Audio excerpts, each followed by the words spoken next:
Cuando visites la ciudad benemérita de Villamontes, tu pascana de descanso es en el Rancho Olivo Hotel Boutique. Lugar perfecto para quedarte con tu familia o grupo de amigos.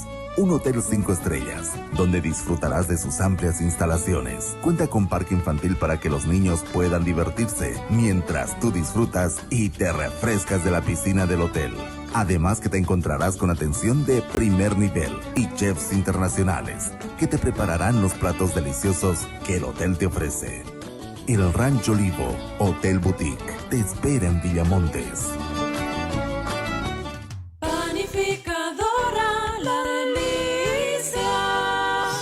Panificadora La Delicia. La calidad del pan es nuestra prioridad. Tenemos variedades de pan molde, lactal, salvado y multigrano. Moldes especiales para diabéticos, de avena y 4 semillas. Variedades de panes como ser de hamburguesa, con queso, panes dulces, integrales y las chatitas de distintos sabores y gustos. Además de masas dulces con más de 30 variedades. Contacto 693 40 915 o al 768-06-191. Estamos ubicados en calle Sucre, entre Comercio y Santa Cruz. Panificadora La Delicia. Panificadora La Delicia.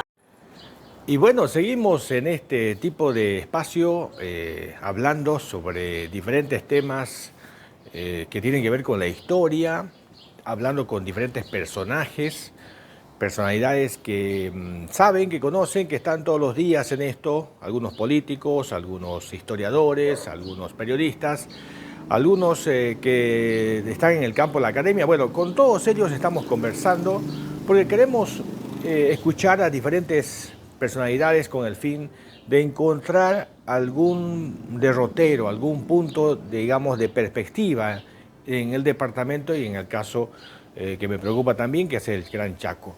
Bueno, en esta ocasión he conversado con mi amigo Roberto Gutiérrez, un periodista muy reconocido en Tarija, y hemos hablado sobre varios temas muy interesantes. Una charla realmente muy sabrosa, como decimos los periodistas, cuando se trata de una conversación muy amena.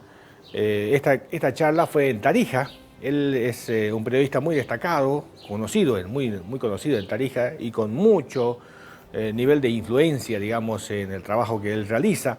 Así que hablamos sobre este tema, me interesó muchísimo conocer su criterio, su punto de vista, su análisis sobre lo que ha pasado en el departamento y además un poco también sobre lo que debería ocurrir, ¿no? Y hay algunos hechos que él revela que son muy interesantes. Aquí está la entrevista con Roberto Gutiérrez, un periodista muy sobresaliente en la capital, especialmente en Tarija. ¿Qué tal, querido Roberto? Qué gusto. Esteban, un gusto poder tener esta conversación, esta charla y poder ser parte también de este proyecto fabuloso que estás empezando. Ahora estás al otro lado del mostrador. Al otro lado, la cuestión es diferente ahora. Mira, yo quiero conocer tu criterio, tu reflexión, tu lectura, tu juicio acerca de lo que ha pasado en los últimos 20 años, desde la Guerra del Agua, ¿no? 2001 hasta ahora. Han acontecido hechos muy importantes, el cierre del ciclo de los partidos tradicionales y la apertura del proceso de cambio con Carlos Mesa. Y hasta ahora, ¿cuál es, tu lectura desde Tarija en relación a esos hechos que han ocurrido a nivel nacional, el efecto que ha causado en la historia, en el devenir del departamento y del Chaco? Bueno, han sido varios acontecimientos importantes que han quedado marcados en la historia, que nos han llevado al momento en el que actualmente nos encontramos. Hablar de retrocediendo en el tiempo, partiendo desde que hemos empezado a hablar con mayor intensidad, por ejemplo, en el departamento de Tarija, del tema autonómico, la caída de Gonzalo Sánchez de Lozada, lo que ha sucedido con el movimiento al socialismo y ese protagonismo político que ha cobrado en el país. Entiendo un poco más, va por el tema de un cansancio que en su momento había de la gente por el viejo sistema que había. Podía notar en el trabajo que me tocaba hacer de prensa que cuando se hablaba, por ejemplo, del movimiento al socialismo, poco y nada parecía alguien que quiera hablar. Y tenía una oficina muy humilde en la calle Cochabamba, muy humilde, con unas banquitas de madera, las paredes todas con la pintura caída y uno que otro afiche, no había más. Y no había gente que se anime a hablar. Y a medida que se dio este fenómeno, cambió todo, ¿no? Los militantes empezaron a aparecer por todos lados y había gente que se atribuía a ser los precursores del movimiento al socialismo, los que han defendido siempre este proceso de cambio y demás, pero vino, entiendo, más por un poco el cansancio de la gente que tenía. Cuando empezamos a ver autoridades o que ganaba el MAS, no ganó el Tarija, pero empezaba a tener representatividad, no era el MAS que ganaba, sino que empezaban a tener espacios los sectores como el de los campesinos. Los campesinos empezaron a ser asambleístas, en el caso cuando ya nos iba a la asamblea departamental, fueron alcaldes, tuvimos hasta un gobernador que venía de los campesinos. Si repasamos históricamente esos hechos, teníamos constituyentes que venían de la Federación de Campesinos. Los campesinos habían cobrado mucho protagonismo ahí un poco por el cansancio de lo que había, ¿no? Pero ¿de qué se cansaron? ¿Cuál es la forma de cómo se maneja el Estado, la economía, los políticos?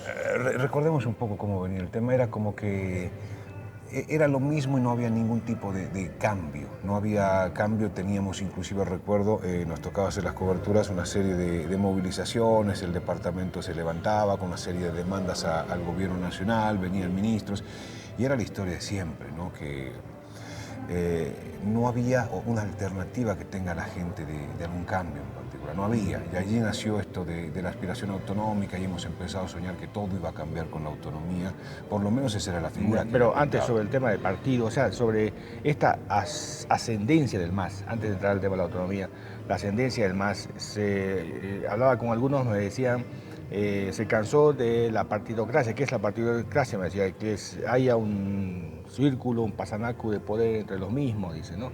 Pero yo le preguntaba, ¿así funciona la sociedad en todas partes del mundo? ¿No? Inclusive hay sociedades como Estados Unidos donde son 2 partidos, a pesar que hay 8 o 9 partidos por debajo, pero son 2 los que se alternan permanentemente. Es decir, la clase política, como explican varios teóricos, como Pareto, Mosca, Michel, por ejemplo, Weber, que hay un grupo de gente que unos caen, suben, pero son los mismos, ¿no? Va rotando ahí nomás. Ahí nomás dan la vuelta. Sí, o sea, el pueblo no gobierna, o sea, no es que el pueblo asume, no, eso no es cierto, ¿no?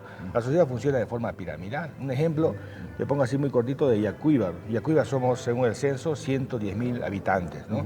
¿Cuántos son los que tienen el 80, 90% del poder político en cantidad? 20 personas, que son los electos, ¿no? O sea, tú como periodista influyente acá, no tienes el poder que tiene del más vago de los concejales, digamos, ¿no? Sí. ¿Por qué? Porque tiene poder político concentrado en sus manos, ¿no? Tú no tienes ese poder, ni yo, ni ningún ciudadano común y corriente. Entonces, el poder funciona así. Entonces, se alterna. Lo mismo pasó con el MAS. O sea, ahora me decía esa entrevista, sí, bueno, ahora con el MAS nos vamos a dar cuenta que era así. O sea, que es una quimera, es algo ilusorio, que el pueblo gobierna. No gobierna el pueblo. Entonces, no es así. O sea, aparentemente le hacen creer que gobierna, pero entonces se cansó de eso. ¿Qué venía sucediendo en el país? A ver, recordemos y retrocedemos en el tiempo. ¿Qué figura había? Hablemos, de la elección del año 2002, la elección que la gana Gonzalo Sánchez de Lozada frente también a otros partidos que duró poco porque allí nomás se desataron los conflictos, como que algo debía darse y se desataba definitivamente todo y derivó en lo que hemos estado conociendo. ¿Cuál era la situación que tenía el país en ese momento o lo que nos tocaba reflejar? Era la misma situación de siempre, ¿no? Gastos reservados, una serie de necesidades desatendidas, teníamos un salario mínimo de 400 bolivianos, recordamos claramente cómo habían sectores que estaban buscando ser atendidos, que no pasaban nada, inclusive cuando aquí habíamos tenido un incendio de mucha magnitud en Sama, tardó en llegar el aporte del gobierno nacional y lo que vino fue un poco más en tono de burla, ¿no? Como cuando aquí ya empezaba a hablarse con mayor intensidad el tema del gas, a decirles, bueno, tarijeños, no se preocupen del gas, tienen que preocuparse del agua porque están en las condiciones en las que se encuentran. Ahí tuvimos serios problemas por contaminación de nuestras fuentes de agua y demás. Había como que nos miraban de lejos, ¿no? No había esa relación para poder atender una serie de demandas que aquí eran importantes. Volviendo un poquito, que me interesa mucho saber tu opinión y voy a hacer un paréntesis ahí, ¿por qué en el Chaco y en Tarija no hay, digamos, personas que se dediquen a la sistematización de la historia, por un lado, ¿no? De manera, digamos, con cierto rigor académico, más allá de la prensa, que la prensa efectivamente hace la regulación de los principales hechos, pero desde el punto de vista periodístico, ¿no? Entonces, pero alguien que tenga rigurosidad en sistematizar, porque en los 20 años han sucedido cosas muy importantes en el país y en Tarija. Y al margen de eso, ¿por qué no existe reflexión sobre el tema? Yo voy a Santa Cruz o a La Paz y encuentro bastante bibliografía en la que hay personas que se dedican a esto, hacen y desde diferentes ángulos, digamos, ¿no? Y esos son insumos muy ricos para poder tener una idea acerca de lo que piensa la intelectualidad. Acá no existe eso. Yo no he encontrado digamos, material sobre ese tema y tampoco en los espacios, digamos, comunicacionales, ¿no? de debate. Creo que ese es el déficit a nivel nacional del debate, como ocurre en Argentina, Chile, por ejemplo, en el Perú inclusive, ¿no? Donde hay gente que se dedica, de la academia principalmente, que hace mucho aporte, con su opinión, con su criterio, desde su visión, por supuesto, al debate público sobre la cosa pública. Y aquí me animaría a decir, ni siquiera tenemos archivos. En medios poco y nada queda, ¿no? Del tema archivo. Me animaría a decir que va por el tema de que se ha dado la extrema polarización, ¿no? Si alguien aparecía una figura importante en algún momento, un analista, lo captaba para su lado. Y esta persona se encargaba solo de reflejar la visión que interesaba a uno, el otro la visión que interesaba al otro, pero finalmente no hemos podido además tener un trabajo intelectual que pueda ser, que pueda reflejar el sentir de la gente, lo que sucedía realmente allí, una historia que sea, mirando las dos ópticas, plantear estos capítulos que hemos empezado a escribir en los últimos años, pero de una manera tal vez imparcial o desinteresada. Siempre con esto de la polarización, siempre hubo un sector interesado y todo lo que salía era respaldando a uno, respaldando al otro, minimizando lo que hacía el otro, y era muy complicado eso. La polarización extrema, creo que ese fue un factor determinante. No importó documentar la historia, importó documentar solamente hitos que a algunos le interesaban. Por ejemplo, hoy, y adelanto, ¿no?, el tiempo, si vamos a buscar archivos de lo que fue el histórico Cabildo de Tarija, no tenemos. No hay. No hay. O sea, ¿dónde podemos ver la declaración completa, todo lo previo que nos han tocado? Los discursos. Claro, no hay. Hoy tenemos que irnos a la biblioteca, buscar entre los periódicos relacionando fechas, porque, como digo, ni los medios tienen archivos de lo que ha pasado. Ahora, ¿y los medios? ¿Por qué no hay eso? La verdad es un tesoro importante contener con los archivos, pero no es costumbre, pero es una acción que no hacen, no archivan, como que están muy limitados, y esa es una realidad, muy limitados inclusive de su material, y lo que tienen lo graban y no se acumula. Si decimos, ahora digitalmente podemos guardar, pero para eso necesitamos tener discos, guardar. Se han hecho los intentos, pero pocos entienden la necesidad de guardar archivos. No hay. Ahora lo poco que hay, lo encontramos en la red, si vamos a algún medio, no cuentan con los archivos necesarios. Los hechos, ¿cómo han afectado a Tarija lo que ha pasado? Me decía una persona que primero, como que los hechos de Tarija, de La Paz, que bueno, fue el epicentro prácticamente de la mayoría de los hechos políticos, no ha afectado mucho a Tarija. Por ejemplo, la renuncia de Goni, como que casi no pasaba nada, y así sucesivamente, hasta que llegó ya con el tema de la Asamblea Constituyente. Ahí sí comenzamos ya a polarizarnos, y algunos manifiestan de que la polarización comienza con el MAS, y que de un lado dice, ¿no?, el MAS es responsable de la gran polarización. Del lado de los masistas o del MAS indican de que Mario Cosío es un responsable de haber creado una fuerte polarización con el Chaco y con el MAS. ¿Qué opinas tú de eso? En parte sí, ¿no? En parte sí. A ver, los hechos que se dieron inclusive con la caída de Goni, si vemos, teníamos como que pocos temas que se identificaban como comunes en lucha. Un tema común que había unido a la población, no todo el departamento, porque no todo el departamento se sumó, fue impulsar la construcción de la carretera al norte. Ese fue un tema bandera del comité cívico, con instituciones que realizaron este logro. Veíamos como que de lejos los conflictos como tal. Después ya nos ha tocado vivirlos aquí. Vivir los conflictos verdaderos fue una pelea tremenda, una polarización que se agudizó con la llegada del movimiento al socialismo y con esta otra corriente que impulsaban departamentos como el de Tarija, que eran parte de allí. Hemos perdido muchas oportunidades cuando nuestra agenda estuvo marcada más en el conflicto y dejando pasar otros temas que han sido importantes. ¿Cuándo dejamos de dialogar? Porque antes, si te recuerdas, se hacían las mesas de concertación. Sí. Está criticada, pues dicen que estaba manipulada, pero por lo menos se hacía.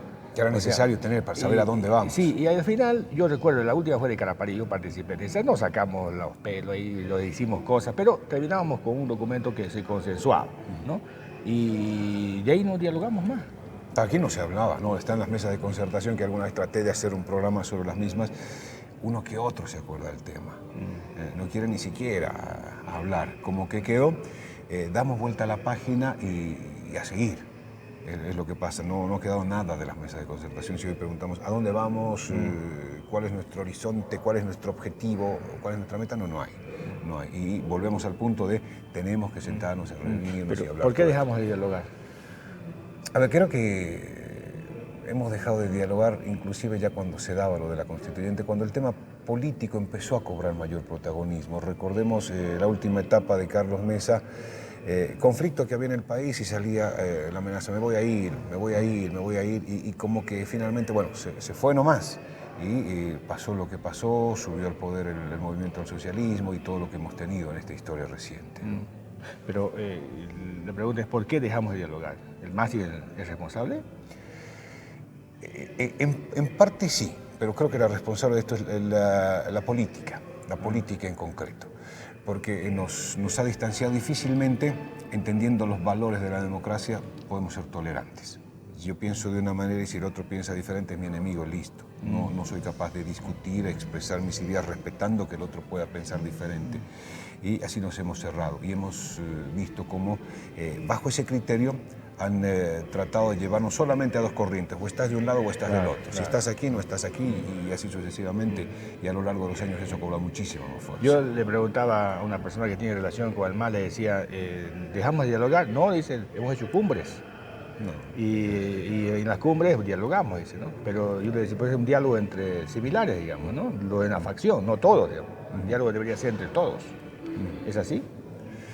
Se dejó de dialogar, esa es la verdad, se dejó de dialogar. Había, por ejemplo, si buscamos en la historia, habían conflictos que eran históricos en Tarija, históricos los que impulsaba la Federación de Campesinos. Los campesinos hacían movilizaciones, esto terminaba en bloqueo, con el gobierno departamental siempre se peleaba y todo terminaba con una mesa de diálogo en la terraza de la Federación de Campesinos hasta altas horas de la noche. La última vez fue en un salón de la iglesia, hemos amanecido con el diálogo y después ya ni eso funcionaba. A fuerza de presión no había diálogo y finalmente por cansancio terminaban de levantar medidas y todo. Hemos dejado de hablar. Ahora, el Chaco, el Tarija y el Chaco han recibido $6.000 millones en un jubileo de recursos de las regalías. ¿Ha cambiado en algo la realidad del departamento? No ha cambiado nada. ¿Y qué ha pasado? No ha cambiado y estas son las preguntas que siempre hacemos, ¿no? ¿Qué hemos hecho con la plata? Cuando se daba el boom de los hidrocarburos, fue el 2014, recuerdo haber hecho programas de la gobernación, inclusive que ya hablaba de crisis. O sea, ya hablábamos de crisis, del tema del desempleo y demás, cuando estábamos en el mejor momento económico y no lo sabíamos. Se proyectaban obras muy grandes, pensábamos que esto iba a ser eterno, que no se iba a terminar nunca. No estábamos preparados para recibir la plata. Si hoy preguntamos qué ha quedado, la mayoría de los datos con los que se cuenta han quedado, por ejemplo, en obras de cemento, caminos. Los propios informes de jubileo, cada vez que veíamos en qué gastan los gobiernos departamentales su presupuesto, era transporte, y eso era caminos, ¿no? Y esa era una tendencia que se seguía año tras año, y hoy miramos y no tenemos un camino terminado en buenas condiciones. Digamos, el mayor orgullo era la carretera Bermejo. Poco tiempo se cayó el túnel falso de Agarachi, no quedó nada. La carretera al norte tiene sus dificultades, no fue entregada finalmente como corresponde y no tenemos un camino listo. Y toda la plata se fue allí, ¿no? A ver, esa frase me gustó, no estábamos preparados para recibir tanta plata. Sí. ¿Qué significa eso? Es como que a veces uno de golpe viene y recibe cualquier cantidad, se gana la lotería, tiene una herencia muy grande y empieza, lo que menos hace es planificar, proyectar qué voy a hacer, voy a invertir en esto, qué me va a generar, claro, y ahí empiezan a soñar. Aquí en Tarija, y eso lo recuerdo de gobernador, no, prefecto ese entonces, Mario Cosillo, y esto lo frenó el Consejo Departamental, no había asamblea, quería construir un autódromo de Fórmula 3, íbamos a tener la Quinta Vergara aquí, ¿verdad? Y una serie de proyectos así muy grandes que uno decía, wow, está bueno, pero ¿para qué? Claro. O sea, esto se frenó, no se logró realizar finalmente todas estas obras, pero hemos empezado a soñar muy en grande, ¿no? La Villa Olímpica no se termina, tantas cosas que han quedado ahí. Hay una variante al Chaco que se intentó construir de un tramo a otro tramo, que son más de 20 millones, que quedó en el camino, así, ahí quedó y no nos hemos preocupado de planificar. Por eso le digo, no estamos preparados. Llegó la plata y fue a gastar a mano llena. Es más, creo que erróneamente, y ahí los medios éramos los culpables cuando llegaba diciembre, hace poquito pasó esto, también empezar a ver la ejecución. La eficiencia de una autoridad se medía por la ejecución. Gastaba. Claro, y era el que gastaba, ¿no? Claro. El que realmente tenía un avance. Y a fin de año había que dar adelantos. Es decir, hemos gastado el 90, 99, qué eficiente, qué es. Y con los años nos damos cuenta que eso no funcionaba así, ¿no? La autonomía fue un sueño y fue un ente, un movilizador, digamos, ¿no? De la gente. Y el discurso de los políticos, me acuerdo que en el Chaco, por ejemplo, la autonomía resolvía todo. Vos le preguntabas salud, educación, dolor de muela, la educación, decían, ¿no? Digo, la autonomía. Entonces, pero el 2010, hablo del Chaco, lógicamente, pero debe ser similar acá, un poco que se desplazó ya en la agenda, el 2010, de la autonomía, el discurso de la autonomía. El 2005, 2006 estaba en su fragor, digamos, ¿no? Pero el 2010 ya desapareció, o sea, ya se dio a otros temas, ¿no? En el discurso, en el lenguaje de los políticos. Nos hemos ido olvidando. El 2015, definitivamente, nadie. 2019, 2020, ya nadie menciona. Y yo estaba haciendo zapping estos días, los medios de comunicación locales, por ejemplo, radio, televisión, la internet, igual. No he encontrado ningún, digamos, político que haga referencia al tema de la autonomía. ¿Qué pasó tan rápido? Es que era una bandera. Es que es así como, claramente, como dices, en su momento vendieron una autonomía que nos solucionaba todo. Y había que levantar la autonomía si querías esta tierra, si querías el departamento, tenías que ser autonomista. Y recuerdo, ¿no?, que esa era la figura. Y el día que, o sea, ya hubo el referéndum, al día siguiente, cuando todos estaban festejando, voy y pregunto al comité cívico, ¿y ahora? Y me dijeron, no, momentito, dice, la autonomía en España ha tomado 20 años. Aquí va a ser igual, es lo que me dijeron. O sea que hasta ese momento todo lo solucionaba la autonomía. Ahora ya lo hemos logrado, ¿y ahora qué viene? Bueno, hay que esperar 20 años, es lo que me dijeron, que ya pasaron también, ¿no? Claro. Esa fue la respuesta. Hoy no tenemos ni una oficina autonómica. Pero esa es una respuesta totalmente irresponsable, ¿no? Porque todos los procesos políticos son eternos, o sea, nunca terminan, ¿no? La autonomía, por ejemplo, el federalismo, se siguen haciendo ajustes, ¿no? En Estados Unidos siguen haciendo ajustes, que es el federalismo más, digamos, poderoso, más fuerte que existe en el mundo, siguen haciendo ajustes porque se siguen presentando problemas y fallas porque es una creación humana. O sea, eso no va a acabar nunca y eso tiene más de 200 años, ¿no? Entonces, cuando dicen eso me parece ya una supina ignorancia. Ahora, claro, ahora qué cambió, digamos, ahora por dónde empezamos. Eso la gente ya, o sea, me dijeron, los políticos no hablan de autonomía porque la gente no quiere autonomía. O sea, digo, ya es un tema que no es de importancia en la gente, me dijeron, ¿no? Y yo consulto con la gente y efectivamente en el Chaco por lo menos hay una especie de cuestionamiento. ¿Y qué hemos logrado con la autonomía? Las regalías, ¿qué hemos logrado con las regalías? Tanta plata, lo único beneficiado son los políticos nada más y algunos empresarios que estaban al lado, nada más. Y nosotros en mi calidad de vida sí seguimos igual, ¿no? Yo he hecho una entrevista el otro día a un dirigente, a una persona que hace investigación sobre el tema de los bagalleros, por ejemplo, la gente que hace contrabando. La PEA en Yacuiba son 50.000 personas, 25.000 me dijo que se dedican al contrabando. 50% de la PEA, la población económicamente activa, se dedica al contrabando. Y la autonomía, 45%. Sí. De esa fue la plata. Aquí O sea, que no quedó nada. Hoy vamos y decimos, aquí está la autonomía, digo, lo que se ha logrado con las regalías, con el dinero que tuvo Tarija. No tenemos eso, no hay. O sea, como para decir, aquí se ha invertido. No tenemos eso. Esto es fruto de la autonomía. Fruto de la autonomía es la Asamblea Departamental, que está con los problemas que está, que además se ha cuestionado mucho la producción legislativa que tiene, ¿no? Ese es otro tema pendiente, ¿no? O sea, tenemos una asamblea legislativa que no legisla, ¿no? O sea, no hay algo que nos hayan aportado, Sí. como si, bueno, esto está haciendo la asamblea. Hemos tenido cuarta parte del año inactiva, en pelea, no han sesionado. Hoy recién han logrado sesionar después de más de 3 meses. Eso ha pasado. Claro. Esto es fruto de la autonomía. Pero al margen, la constitución de una, digamos, la construcción de una institucionalidad, porque sigue siendo el Consejo Departamental, tema administrativo, procedimental y nada más, digamos, ¿no? Sí. Pero de construcción de la institucionalidad autonómica, porque la autonomía es hay que construir una institucionalidad, si no, no va a funcionar, no va a dar resultados, ¿no? Y eso no hay ni aquí ni en el Chaco, no existe. Es decir, los concejales, los asambleístas siguen haciendo del día a día y aprobando lo que el Ejecutivo le manda, la parte administrativa, procedimental, nada más. Y ahí faltó tal vez definir el rumbo a donde vamos. Bueno, vamos a lograr este grado de autonomía, pero para ello necesitamos avanzar y necesitamos que desde un escenario nacional se haga esto, desde los municipios se haga esto. Sumar, eso no hemos tenido. Como dice, se ha trabajado al día, no tenemos ni una que haya salido de la gestión anterior tampoco que tenga que ver con la autonomía, que la refuerce, que sirva para algo, ¿no? Claro.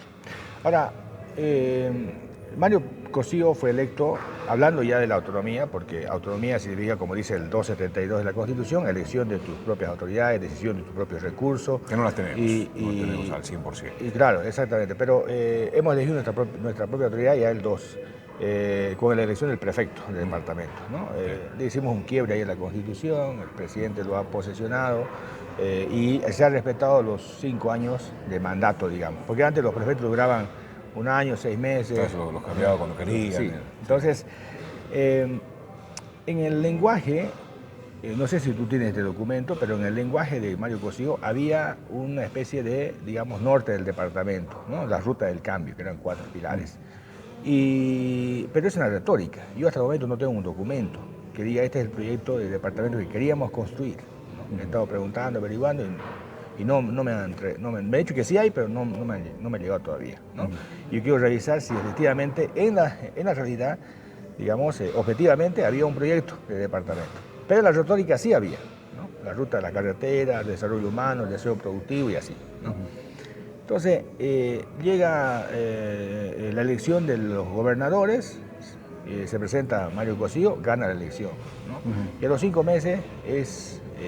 alejado, sacado. Sí, es suspendido, ¿no? Mediante unos artículos 144 147 de la Ley Marco de Autonomía. Y luego el tribunal dice que eso es inconstitucional, a todas luces, ¿no? Porque no puede estar un fiscal por encima de la decisión del soberano, que es el titular, digamos, del Estado, ¿no?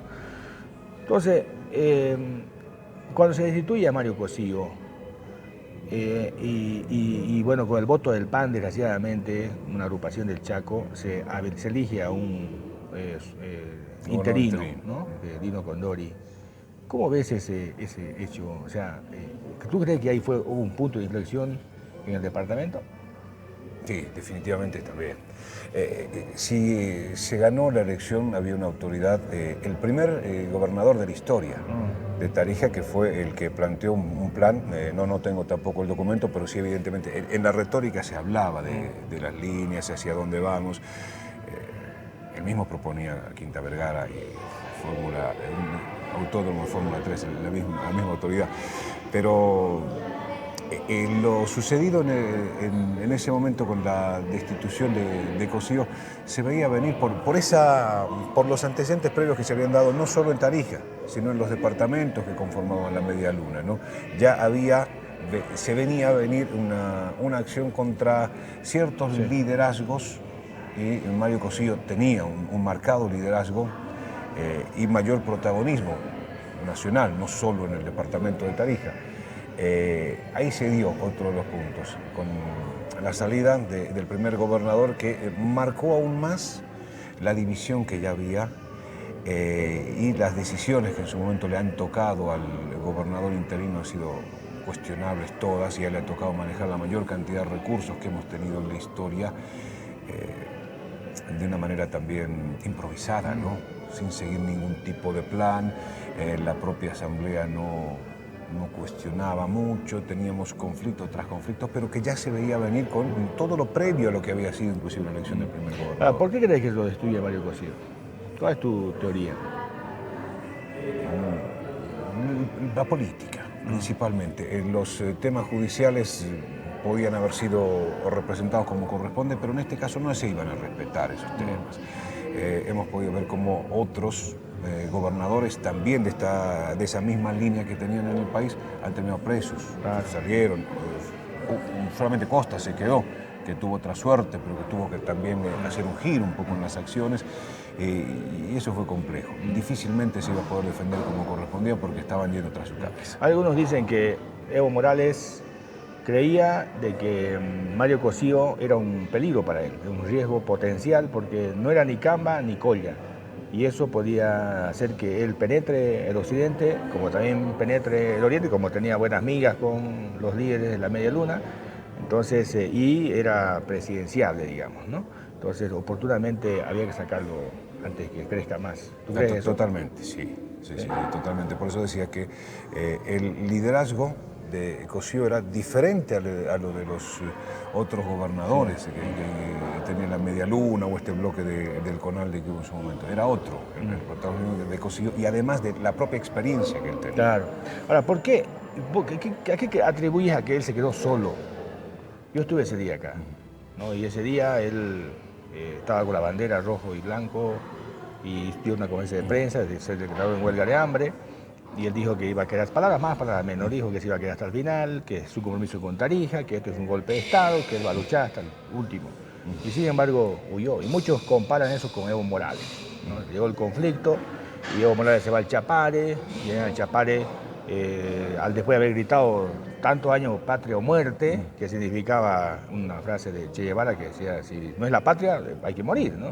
Entonces, y se va llorando prácticamente, literalmente, se va llorando a Cuba, digo a México, el expresidente Morales, ¿no? Y dicen, hacen comparaciones, ¿no? El expresidente dejó al país casi en llamas, que arda, digamos, y a su gente, ¿no?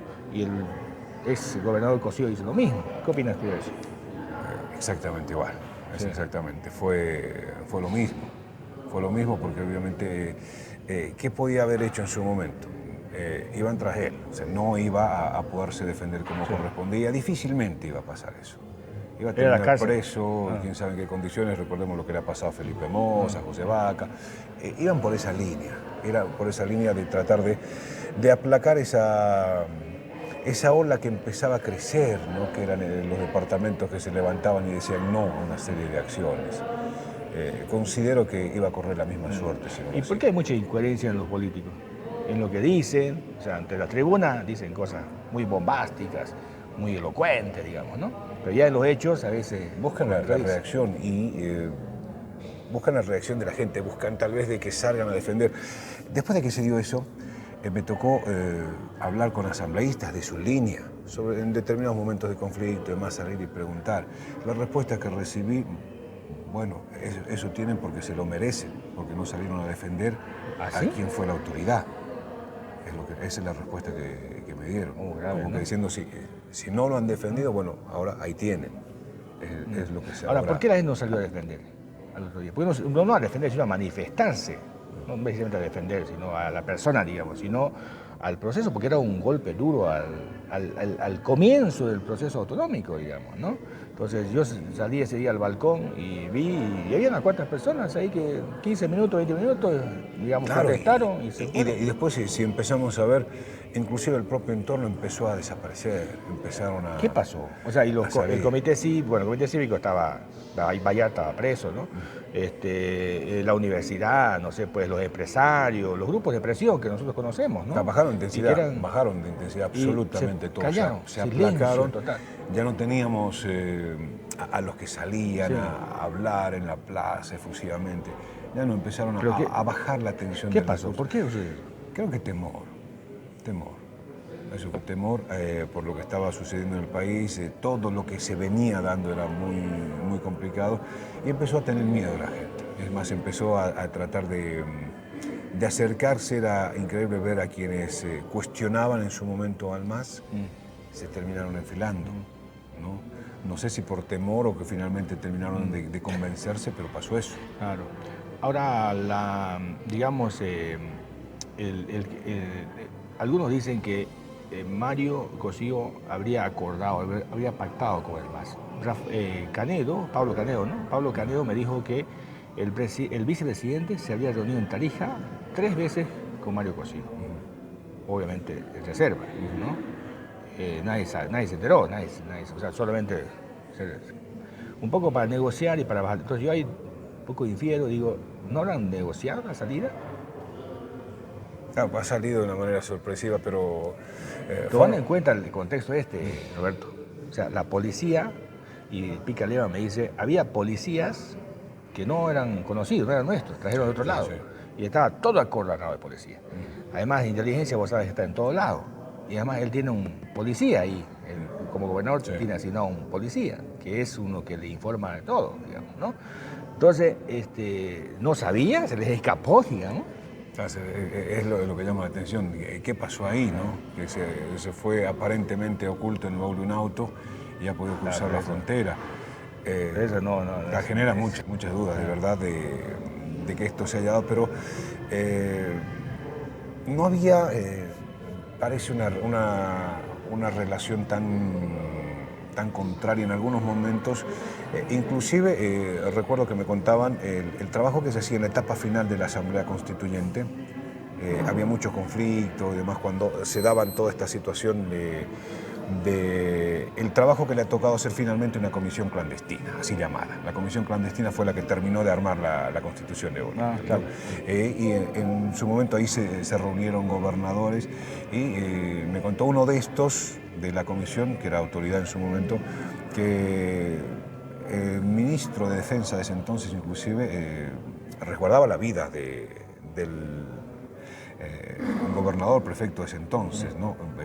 Hasta le habían puesto chaleco antibalas y lo protegía de que no pase nada. Obviamente también es la tarea de que no pase nada, pero parece que había una relación de no hablar. Puede haberse dado, pueden haber tomado algún tipo de contacto porque en ese trabajo han intervenido muchos que estaban en la línea de Cosío, pero que finalmente terminaron pasándose de banda. Han estado ahí. Algunos dicen, ¿por qué no ha renunciado Mario Cosío? Y bueno, les pregunto eso, ¿por qué no ha renunciado? Y algunos dicen, porque había un acuerdo con el MAS, de que se quede los 5 años. El gobernador me dice, ¿por qué no dejó la renuncia en su escritorio? Para habilitar que la oposición retome la gobernación. Y le pregunté a todos, ¿usted está seguro que la oposición ganaba las elecciones? Sí, todos me dijeron que sí. Eso se cuestionó. Y uno de los que más cuestionaba también de eso era desde la propia Asamblea, salía y decía renuncie. Era Johnny Torres, ¿no? Asambleísta departamental, actual alcalde de Tarija, como jefe del MNR, él demandaba, y esto marcó además una división entre lo que era MNR y Camino al Cambio, porque no hubo la renuncia, y eso se ha cuestionado. ¿Cómo ves al PAN en ese momento? ¿Cómo ves esto de que el PAN tiene una base, bueno, en ese momento tenía una base electoral opositora, y la opositora fuerte, dura, digamos, hacia el MAS, ¿no? La más dura quizás. Y obviamente y muchos de ellos, de los miembros, son MNRistas, son hermanos de sangre, digamos, ¿no? De leche, digamos, de Mario Cosío, ¿no? Y aparte de que son del mismo partido, eran muy amigos, ¿no? Bueno, ¿cómo explicas esto de que el PAN con una base electoral anti-MAS sea el que finalmente entregue la cabeza como hizo Salomé con Juan el Bautista, de Mario Cosío al MAS, y le entregue la gobernación a Dino Condori? Jugaron un rol ahí fundamental. Si no era por esto no se daba la situación. Creo que ha tenido que ver un poco con la ambición, el tema de querer tener cuota de poder. Y tuvieron, ¿no? Estar. 5 secretarías. Tuvieron, después algunos se alejaron, pero allí cambiaron de corriente y demás, pero ya la acción ya estaba hecha, ¿no? Ya estaba hecha. ¿Tú crees que ha motivado la ambición? Sí, Más ese ha que- sido. Tener poder. Ahora es una eso sí. traición, digamos, al elector, ¿no? Sí, totalmente. Claro, pues, sí. Totalmente, porque han votado por una línea, convencidos por los discursos y lo que proponían en base a una postura asumida. Una vez que se logran los votos, ¿a qué cambio? El que queda electo representa a la población, Claro, no así nomás debe cambiar de criterio, no entró solo ahí, entró porque lo han votado y lo han puesto ahí.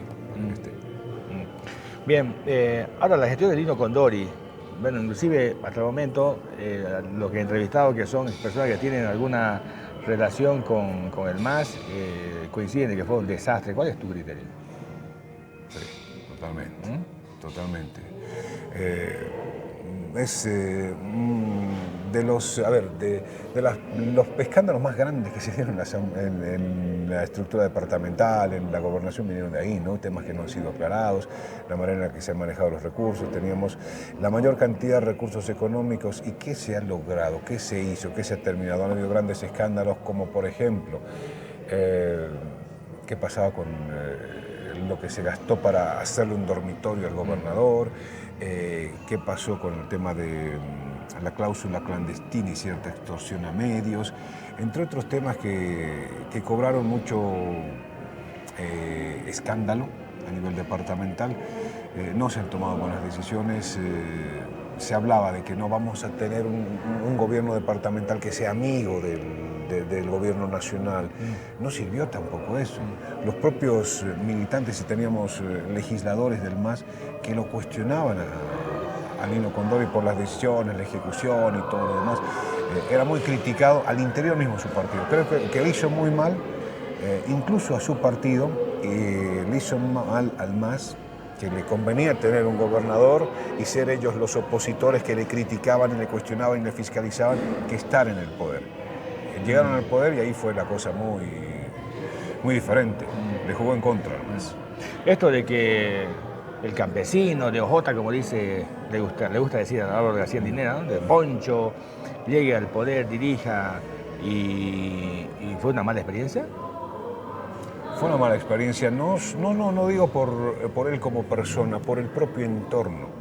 Pero él es el que decide todo, claro, ¿no? O es sea, que, él tiene el poder, no era porque parecido los así. colaboradores son los No que parecía así. designados. Que han habido ahí varios temas que salían de asesores que tenían mucho poder, que imponían muchas cosas. No era el que definía todo. Él no era el que decidía. No gobernaba entonces. No era. Y se notaba justamente eso, inclusive porque él era no de salir mucho a los medios, de cuidarse en el tema de dar discursos y demás. No manejaba, creo que era otro poder, se rodeó de gente que terminó haciéndole mal. La gestión de Adrián Oliva, o sea, después la oposición recupera la gobernación, ¿no? Y yo tenía, te digo honestamente, mucha expectativa en Adrián, porque yo lo conocí cuando yo era dirigente cívico en Villamonte, él era asesor, mira, estamos hablando del año 2001, asesor de Mario Cosío era, ¿no? Claro, era del equipo. Era de su equipo. Sí, entonces, y luego llegó a ser viceministro con Carlos Mesa, Sí. luego eso fue diputado, ¿no? Entonces, con ese bagaje, y además viene estaba investigando un abolengo muy pesado. Antes de diputado eran los tres. Era Mario Cosío, la autoridad departamental, Mauricio de la Plaza, Adrián Oliva. Ese era el equipo. Algo pasó ahí. Entonces, pero yo te digo, el know-how, ¿no? La experiencia acumulada, o sea, en la gestión, porque no es lo mismo que alguien de la calle aparezca de la noche a la mañana y sea alcalde, gobernador, ¿no? Porque llega y no sabe por dónde comenzar, digamos, ¿no? Que uno que ya tuvo un recorrido, además tuvo con una persona que yo califico un líder muy fuerte, muy pesado, que jugó en las ligas mayores, como fue Mario Cosío, digamos, ¿no? Hasta ese momento estuvimos en la cuestión nacional, ¿no? Aparecíamos en La Paz, Santa Cruz, o sea, a través de él, lógicamente, con preocupación del tema nacional. Desde esa vez hemos desaparecido hasta ahora, ¿no? Nunca más aparecimos. O sea, que además son los jóvenes, se rodeó de jóvenes. Bueno, pero ¿qué pasó? O sea, para mi juicio es una gestión muy mediocre, en todo sentido, que lo más importante es el tema político, digamos, ¿no? Yo veía mucho, y me llamó la atención eso, decía, ¿será cierto? Porque había muchas encuestas, mucha imagen, digamos, ¿no? Que manejaban por las redes sociales, inclusive se lo mostraba como presidenciable en algún momento, Pero mirá cómo terminó en la elección última, ¿no? Apenas dos asambleístas. Y los asambleístas, eso me han comentado de que no son de él. Están más, están más alineados ahora al MAS y contrario a Claro, pero son personas, digamos, que los habría decidido Wilman Cardoso y no él, digamos. Entonces él se quedó sin nada, si es así, digamos, ¿no? Bueno, uno de ellos es su hijastro de Cardoso. Es uno y uno, dice. Parece entonces, que uno lo maneja él y uno vino. Bueno, pero ¿cómo terminó, digamos, ¿no? De haber llegado con una fuerza y porque el político siempre piensa en reproducir el poder, ¿no? No en perderlo, sino en reproducirlo, hacerlo más grande. Entonces, ¿qué ha pasado con Adrián Oliva? Creo que después de la experiencia de Lino Condori y la experiencia del MAS se volvió a dar lo que se había dado, como te decía, en su momento en lo nacional. Fue el cansancio y el agotamiento de la gente ante lo que era el MAS, que ya lo había demostrado Lino Condori que no se había logrado algo positivo y eso le había jugado en contra. Había que buscar una figura de un candidato que vaya a representar ese partido y bueno, apareció la figura de Pablo Canedo, que no era de los más populares, además eso también hay que señalarlo, y frente a un Adrián Oliva que pintaba como interesante por todos los que lo acompañaban, porque él iba acompañado de experimentados políticos que lo impulsaron en su momento. Pero poco tiempo de que entró, los que lo habían impulsado empezaron a tomar otro camino, porque aparentemente no les dio importancia, no los escuchó y trató de tomar otro tipo de decisiones. Evidentemente es el gobernador, es el que tiene que tomar determinaciones, pero le jugó en contra, parece, a los que lo apoyaron. Recuerdo que se hablaba de, tenemos un número de asambleístas importantes, esta es la asamblea que tiene mayor experiencia y sumaban, este tiene 20 años de experiencia, este 30 es la que más experiencia tiene. Se presentó un proyecto, ni bien entra como gobernador, interesante, turístico, que se iba a hacer en Tarija, con la presencia de uno de ellos, que era Luis Pedraza, que iba a ocupar, según se había dicho, es asambleísta suplente, iba a ocupar una secretaría. Pero no lo hizo. Tomó otro tipo de decisiones, nombró su gabinete y empezaron a darse la vuelta los demás, porque les había aparentemente jugado en contra, porque esto tenía también que ver con cuotas de poder. Claro. Y fue como que haciendo un entorno mucho más cerrado, dejando a los políticos experimentados, que en su momento supuestamente era la carta de presentación, con otro discurso que cambiaba de su propio entorno, que decía, los viejos lo han hecho mal, ahora nosotros vamos a hacer las cosas bien y vamos a tomar decisiones, que si tenemos que hablar con un gobierno nacional lo vamos a hacer, que si tenemos que coordinar estas acciones la vamos a hacer. Ese era el discurso que cambió, pero no le ha ido bien tampoco. Y Wilman Cardoso, que yo lo veía como co-gobernador ahí. Igual, Cardoso era hasta muy interesante entrevistarlo cuando juega el rol de opositor, ¿no? Porque es durísimo en el tema de los cuestionamientos y demás, pero cuando ya le tocó ser parte, él mismo pasaba aquí una que otra entrevista, se cuidaba en lo que decía, salía muy poco y era otro papel el que tenía ahí. La figura además de Luis Alfaro, que también tenía su gente y quería tener algo de protagonismo, hasta que finalmente se terminó yendo. Se sumó allí Fernando Barrientos, que impulsaba otra fuerza política. Lamentablemente él ha fallecido, pero tampoco ha tenido el protagonismo que quería. Como que se ha cerrado de un entorno de jóvenes y demás que los acomodó y no importa otra cosa. ¿Y tú no ves un resultado positivo, digamos, en su gestión? O sea, ¿cómo crees que la gente lo recuerda? ¿Cómo la gente dice, recuerda la gestión de Adrián? Es una gestión que pasó hasta desapercibida. Pasó hasta desapercibida. Preguntamos qué nos quedó. Fuerte eso, ¿no? No quedó nada. O sea, fue muy poco lo que se pueda decir, esto se ha logrado. No tuvimos algo que digan, bueno, esto ha sido gestión de Adrián Oliva. No. Ahora, la gestión del actual gobernador, ¿cómo lo ves? Un año ya, yo he conversado con él y él dice, estamos arreglando las cosas aquí, las deudas. Y lo noto un poco más como gerente que como político, digamos. Y le he hecho esa pregunta. Y me ha dicho, a mí me han elegido para administrar, ¿no? Y para que yo sea eficiente. La política no me interesa. Y yo veo que el gobernador, bueno, el alcalde es el obrista, digamos, ¿no? El de los servicios básicos, el agua, la luz, qué sé yo, esas cositas que el vecino necesita del día a día. El gobernador tiene una lógica más política que de obrista, digamos, ¿no? Tiene una representación más subjetiva, si tú quieres, del departamento. Y bueno, el presidente a nivel nacional. Pero, y le digo, mi juicio es que según la estructura del Estado está así, y usted debería jugar sobre. Dice, no, a mí nuestra política no me interesa. Pues yo no aparezco en los medios, no juego con mi imagen ni nada por el estilo. Me interesa esto, arreglar esto. ¿Cómo lo ves a él? Entró también, es de los más experimentados, de los políticos más experimentados que podamos tener. No sé cuánto tome acomodar la casa, tan mal habrá estado la casa porque el tema económico, una serie de deudas, y han habido varios problemas que sí se ve que se están resolviendo. Se están empezando a resolver varios de estos temas que nos marcaban. Por ejemplo, a ver, cito ejemplos, la canasta alimentaria, la canasta del adulto mayor. Esta canasta se entregaba, en otra gestión la entregaba la subgobernación, venía bien hasta que decían, hasta aquí nomás. No podemos porque no nos ha transferido dinero la gobernación y le debemos a los proveedores y se corta la canasta. Era hasta que salga de nuevo y de nuevo se entregaba. Y esa era la historia permanente. Ahora cómprame contado, ahora ya no hay deuda. Ahora se entrega de acuerdo a lo que hay y se ha logrado sanear una cantidad de personas fantasmas que había ahí, que alguien recogía canastas, había gente que murió y que no había una base de datos que diga esta persona ha fallecido, no tiene que recoger, igual se seguían entregando canastas. Un poco se ha puesto en orden eso.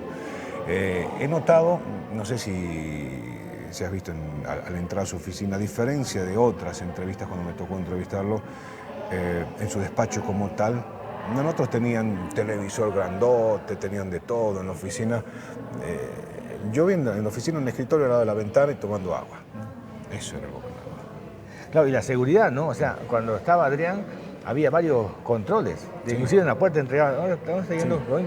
Entonces, llegabas a la puerta, subiendo las gradas, había otro policía ahí y te decía, no, estabas la puerta cerrada. Entrabas ahí, había otra secretaria ahí, había otro así. En cambio, la última vez que fui, fue casi directo a su despacho. Directo. Casi directo. Bueno, todo estaba abierto. Y eso le dije, yo comienzo la entrevista y dije, ¿qué ha pasado aquí? Es diferente porque casi me entro yo directamente a su despacho, ¿no? O sea, no hay las trancas que había antes, ¿no? Me dice, no, es que yo no tengo nada que ocultar, yo no tengo miedo a nadie, dice, ¿no? Y además yo tengo aquí audiencia, la gente viene, yo los atiendo y entonces hay una nueva forma de cómo, y me parece interesante eso, ¿no?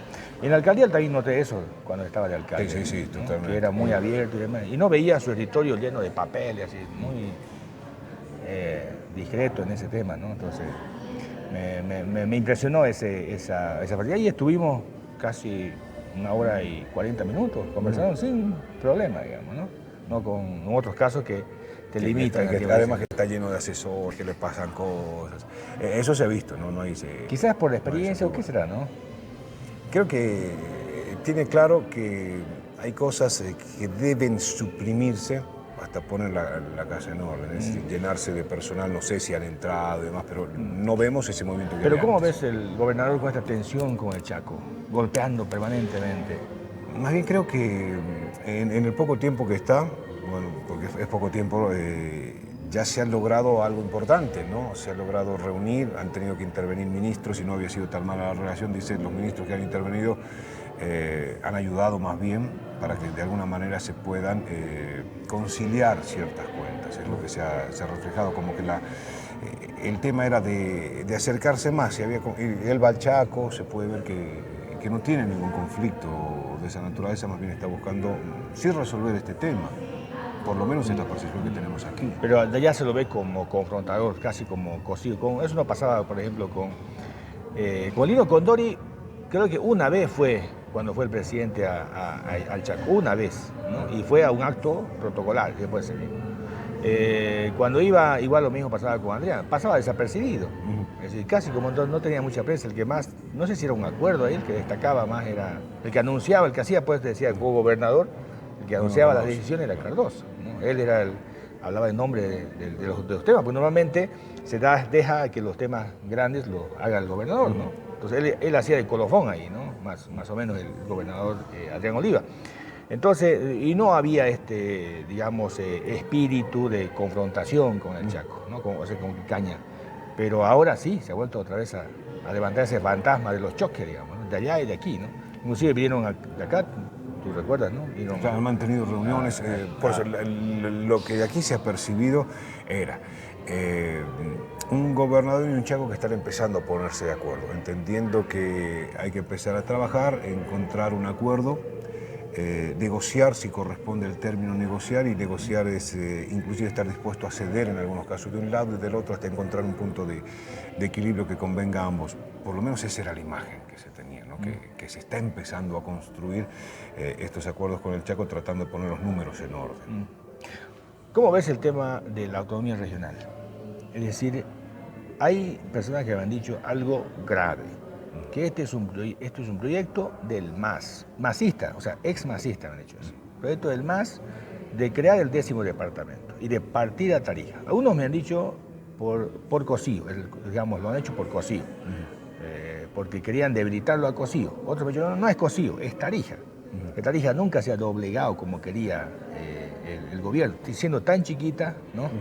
Y no puede ser pues que sea tan chiquita y no se doblegue al gobierno, ¿no? Entonces ese castigo, bueno, a Evo Morales en este caso, ese castigo va a ser pagado de esta forma. Porque y atando cabos, como se dice, ¿no? Hay varias cosas que efectivamente ha habido impulso sobredimensionado a la autonomía desde el gobierno nacional, ¿no? Te pongo el ejemplo del estatuto.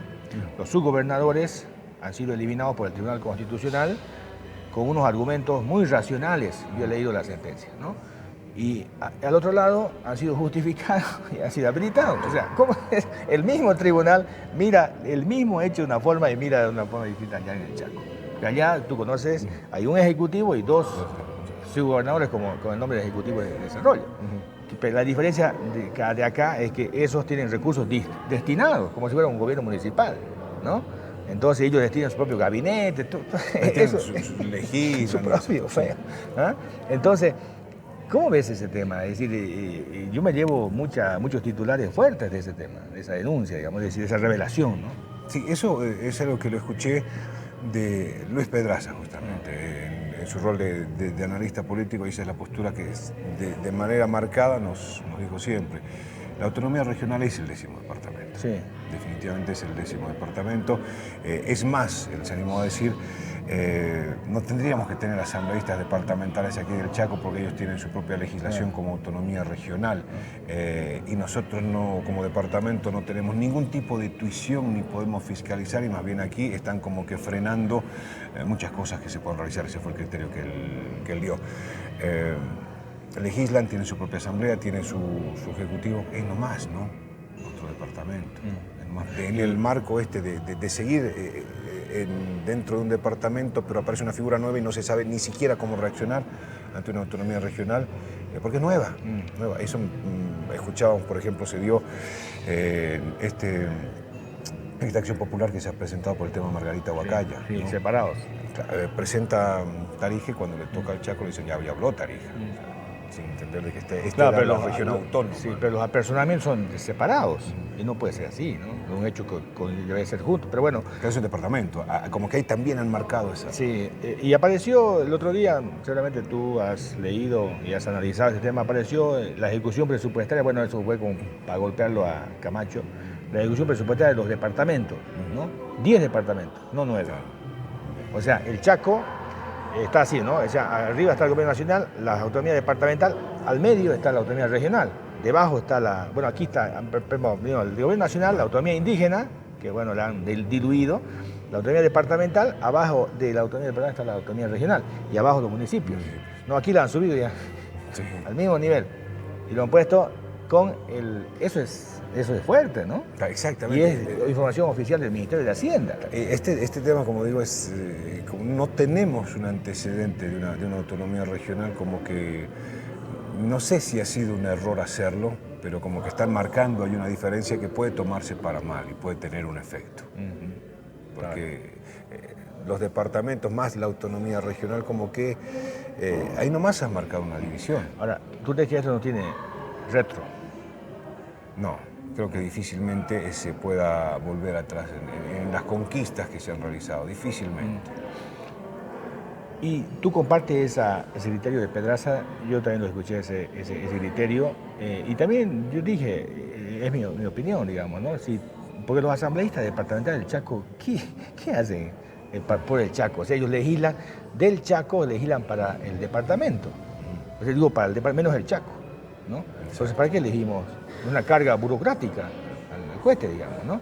Porque allá no deciden nada. Del 45% nada, todo lo decide la Asamblea Regional, hay asambleístas para eso, ¿no? Ellos no, ni siquiera en la legislación, ni siquiera, es decir, entonces, ¿para qué tenemos? ¿Qué opinas de eso? Es eso, como señalas de que el aporte que puedan hacer en la toma de decisiones y representar una región cuando la legislación viene de la propia Asamblea Regional, donde allí se toman las decisiones. Aquí solamente suman o restan votos, porque tampoco hemos escuchado que haya salido algún proyecto, por lo menos, de ley que vaya en beneficio del Chaco, que hayan impulsado los chaqueños aquí. No hemos tenido eso, en esta ni en la anterior, no hemos escuchado eso. Suma o resta votos, nada más. ¿Y por qué no hay un proyecto hasta ahora, Roberto, un proyecto de departamento? Nos estamos peleando por las monedas, por los centavos, ¿no? El IDH, por ejemplo, fue eso, ¿no? Y ahora parece una gran pelea, si esto tiene éxito lo de Astillero, y una gran pelea por ese tema, porque hay un estatuto constitucionalizado que está en el nivel de todos los estatutos, ¿no? Que es el estatuto regional. Y ese estatuto solamente lo pueden modificar, digamos, los chaqueños, no el departamento. Y si tenía que modificarse, y ahí en el estatuto dice 45% de las regalías departamentales, dice. Entonces significa que si en cualquier parte del departamento hay un campo hidrocarburífero, eso le corresponde. Así se ha resuelto el conflicto de O'Connor con el Chaco, el tema límite, que costó muertos y heridos allá, ¿no? Entonces, con eso se resolvió, porque primero se decía el 45% de lo que produce el Chaco, pero bueno, el MAS ahí puso, digamos, la solución diciendo, bueno, no, el 45% del departamento. De todo lo que sale, ¿no?, en el departamento, como compensación al aporte que están haciendo. Ahora viene lo de Astillero. Entonces, en este momento estamos peleando por las monedas, ¿no? Centavos más, centavos menos. El Ejecutivo dice 120 millones nos debe Tarija. El Ejecutivo del departamento dice nos debe 47 millones el Chaco. Dice. No nos tienen que devolver el Chaco. Estamos peleando por eso, ¿no? Cifra ahí, no sé cómo es la cosa de esto, pero ahí va. Entonces, y ahora viene lo de Astillero, que si tiene éxito eso, no sé, se va a armar la madre de las batallas. ¿Cómo ves? Tenemos un conflicto en la puerta, serio conflicto. Ahí me tocas 2 puntos, ¿no? De la pelea por la plata y por otro lado el destino, ¿a dónde vamos? ¿Por qué no tenemos un plan? Sí. Vamos al primero que me señalas. Nos estamos peleando por las migajas, dice lo que queda, a ver dónde va y dónde viene, pero estamos escuchando que muchos están señalando de que van a impulsar que se hagan las modificaciones respectivas porque no consideran justo y por eso están impulsando comunidades que pertenecen, por ejemplo, a Bermejo y demás, están impulsando que se realice la explotación hidrocarburífera porque consideran que esto va a ser cambiado. No va a ser algo tan fácil. Allí tenemos un marcado conflicto en la puerta cuando evidentemente del lugar donde se encuentren hidrocarburos, donde se explote, el 45 va al Chaco. Sea Tariquía, sea en la zona alta, donde sea, el 45 va al Chaco y así está marcado. Hay comunidades, alcaldes que están impulsando bajo la esperanza, dicen, de que puedan tener recursos para generar desarrollo. Hoy, lamentablemente, el desarrollo departamental está centrado solamente en regalías e IDH. Eso es desarrollo. No hay de dónde más sacar plata, erróneamente. ¿Y sobre el segundo? Este tema de por qué no tenemos un plan departamental es algo que desde hace años he venido preguntando y en la actualidad, no decir, es el momento, en algún momento tenemos que despojarnos del color político y pensar como departamento, sentarnos todos como eran las mesas de concertación, definir a dónde vamos a ir y empezar a proyectar políticas que sean a largo plazo. Comparten este criterio muchos, pero cada uno defiende lo suyo. Cada uno defiende ¿Cómo lo lo suyo. hacemos? ¿Cómo lo hacemos? Por ejemplo, el gobierno departamental dice, tenemos la salida, esta es la salida, pero los gobiernos municipales van por otro lado y otros sectores van por otro lado y no seguimos una línea. Carecemos de esa planificación que debe salir de identificar las prioridades, hacia dónde vamos a ir, cuál va a ser la vocación que vamos a tener como departamento productivo, industrial, turístico. Carecemos de todo eso. Se están haciendo esfuerzos, pero que no están cobrando el protagonismo debido. Te comentaba, hace muy poco se ha realizado la Cumbre de la Reactivación Económica, impulsada por el Colegio de Economistas, la Cámara de Industria, la Universidad, pero allí faltaron quienes tendrían que haber estado. Sumarse las primeras autoridades con poder de decisión, porque si delega le restas importancia, ¿no? Se están haciendo los esfuerzos para establecer una línea de trabajo, establecer tareas y poder avanzar en mesa. Si es lo turístico, necesitamos carreteras, necesitamos infraestructura. Si se trata de frenar el contrabando, se buscan que hayan las normas necesarias para que se liberen de ciertos impuestos a los productores locales, pero estos mismos productores locales tendrán la misión de subir la calidad de sus productos. Hay una serie de tareas que se están impulsando, pero falta en esto la presencia comprometida de las primeras autoridades, porque cada uno tiene su plan. Los alcaldes tienen el plan para salir de la crisis, la gobernación tiene su plan, los propios asambleístas tienen su plan, en el Chaco tienen su plan para salir de la crisis, pero no logramos hacer uno que nos diga, de aquí a 20 años vamos a seguir este rumbo. Entre el gobierno que entre, esta es la línea que vamos a seguir. No hay. Apuntamos a lo turístico, dicen, pero llega el otro gobierno, borra todo lo que se hizo y vamos de nuevo, y vamos de nuevo, y vamos de nuevo, y así hemos estado trancados durante todo este periodo de tiempo. No hay un norte. ¿A dónde vamos? No hay. Yo creo que desde la llegada del MAS se ha impuesto la lógica de la imposición violenta y bruta, digamos, ¿no? O sea, del verticalismo. O sea, o estás conmigo o no estás, se aprueba esto o no se aprueba y por la fuerza. Y hemos perdido la cultura del diálogo, la cultura de escuchar al otro, digamos, ¿no? No escuchamos, gritamos, ¿no? O sea, y si gritamos no nos escuchamos, ¿no? Queremos que nos escuchen, pero no escuchamos. O sea, y le gritamos al otro, le insultamos y creemos que esa es la forma, digamos. Entonces se ha impuesto esa cultura. Y creo que va a ser difícil, o sea, el problema está en eso, en la actitud, digamos, ¿no? Porque todos dicen que hay que dialogar, o sea, lo que tú dices, todos, vos le preguntás a todos, nadie dice, no, aquí tenemos que irnos al barranco, al fracaso, digamos, no, pero eso nos está destruyendo, es decir, pero nadie, digamos, baja el tono, ¿no? Todos están muy altisonantes, el presidente viene y se reúne acá solo con sus adláteres, ¿no? O sus amigos, digamos, ¿no? Y excluye a los demás, y lo mismo pasa en el Chaco. Allá hay una cumbre que hace el MAS, por ejemplo, claramente solo entre masistas. El comité cívico también hace lo propio, solamente, o si los convocan no vienen, digamos, ¿no? Entonces, ¿cómo vamos a hacer así? Entonces, allá las 6 autoridades son del MAS. Pero o sea, es muy interesante eso porque yo creo que la gente se equivocaba ahí. Porque la gente ha votado por el MAS creyendo de que si votaba por un opositor iba a ser problema con el gobierno y que no iba a resolver el problema, el gobierno lo iba a atacar, qué sé yo, y lo iba a trancar o lo iba a frenar o neutralizar. Entonces dijo, votamos por todos los masistas y iba a ser más fácil la cosa. No. Ahora hay los 3 alcaldes son considerados, o sea, en el lenguaje de los políticos del MAS, son considerados evistas. Y los 3 ejecutivos son arcistas. Entonces, y ahora la pelea entre ellos. Y es una pelea dura, ¿no? Ya es violenta. Villamonte se llegó a los puños, ¿no? A las manos. Va a pasar a todos lados. Entonces, esta clase de situación, ¿dónde nos va a llevar así? Y en el Chaco no estamos fraccionados solamente en 3, estamos fraccionados en 6. Porque hay 6 feudos, no es 3. ¿No? Porque el alcalde tiene su propio feudo, el ejecutivo el que está al frente y hace lo mismo. Este hace una feria, el otro hace una feria. Y así, o sea, los dos tienen lógicas, digamos, localistas. El ejecutivo, cuando presenta su informe, mira esto ni siquiera para disimular, digamos, ¿no? El ejecutivo el año pasado, o este año, comienzo del año, presentó su informe acerca de la gestión, presentó su informe de Yacuiba. Y él es ejecutivo de la región. Es como si el alcalde, el gobernador presentara de cercado solamente, ¿no? Sino él ha sido votado y tuve una discusión con un asesor de José de Caña en una ocasión. Le digo, a ver, que Cañete se ponga los pantalones. Él es el ejecutivo regional, no es el alcalde de Yacuiba, el ejecutivo regional. Entonces me dice, mira, esto tiene que hacer, esto, le decía al asesor que tiene que hacer. Y hay que sentar presidente porque alguien tiene que gobernar en la región. Y me decía, no, es que no es legítimo, él no ha sido elegido por el pueblo. El que venga el próximo va a ser así. No va a ser, digo, va a ser lo mismo. O sea, hay que dejar la práctica para que el próximo asuma esa práctica también.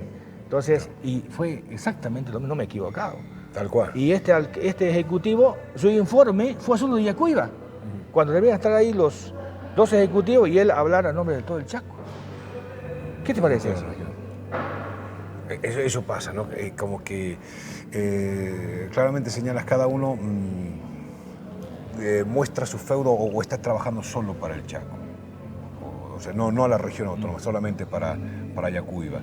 Allí viene este tema que no estamos viendo que están hablando un mismo idioma ni en una misma línea política. Sí. Como que está la pelea, aquí tuvimos hace muy poco, salió la noticia de un tema judicial. O sea, que fueron a la justicia por la representación política de un partido político aquí. Llegaron a la instancia judicial. Va a ser complicado cuando se está viendo que hay diferentes corrientes y no están siguiendo una misma línea que debería tener por lo menos su partido. Lo que nos señalas del Ejecutivo pasa, por ejemplo, aquí, hoy veíamos también en información, por ejemplo, en juntas vecinales. En Tarija tenemos la Federación Departamental, pero habla solo por la ciudad de Tarija, los barrios de la ciudad de Tarija. Claro. No sabemos nada de lo que está pasando en los barrios en las provincias, no sabemos nada de lo que está pasando en los barrios de Yacuiba y demás, porque consideran que su gestión está centrada solamente aquí. Creo que ese es un error tremendo, ¿no? Claro. Lo del Chaco hay que tratar de encaminar porque obviamente van a terminar peleando, ¿verdad? Bien, finalmente, querido Roberto, ¿qué deben hacer las autoridades para salir de este embrollo, de este entuerto? El alcalde municipal, el gobernador departamental, no sé, la universidad.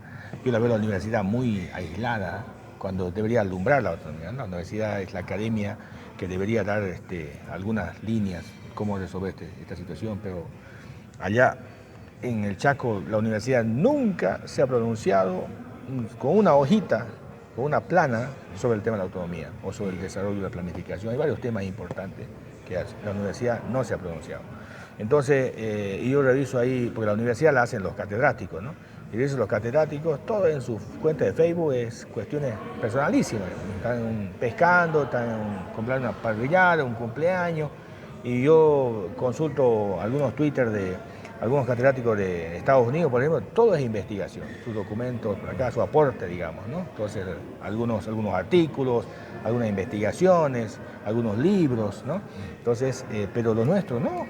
Entonces, la Asamblea Departamental con esta crisis que tiene no le veo legitimidad, digamos, con la capacidad de llamar a todos para dialogar. No sé, ¿cómo salimos de esto? ¿Cómo salimos que llegamos al mismo punto, ¿no?